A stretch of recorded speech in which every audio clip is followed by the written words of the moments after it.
ťažké, všetci si uvedomujeme, že ten zápas v Pohroni sme nezvládli.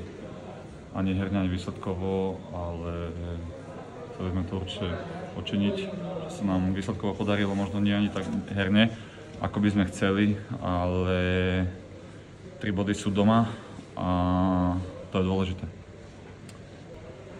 Ťažko povedať, nie sme odvážni, nie sme nechceme to zobrať akoby na seba a možno strhnúť nejak ten tím a potom to nevyzerá možno tak, ako by sme chceli, ale nemôžem uprieť nikomu snahu, proste my vieme, o čo sa hrá, o čo sa nám jedná a ideme za tým, akože možno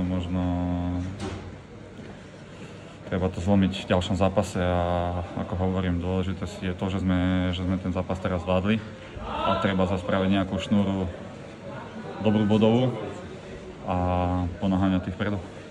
Ja neočakávam nič od týchto zápasov, lebo vieme, aká je druhá liga náročná súťaž a je to bojovná súťaž a tiež v tých tímoch sú dobrí hráči, sú bývalí reprezentanti, takže keď som povedal, že som neočakával, tak ak by som očakával, tak presne takýto zápas, že s ním budeme hrať, že bude bojovný, že bude behavý a že bude presne takýto.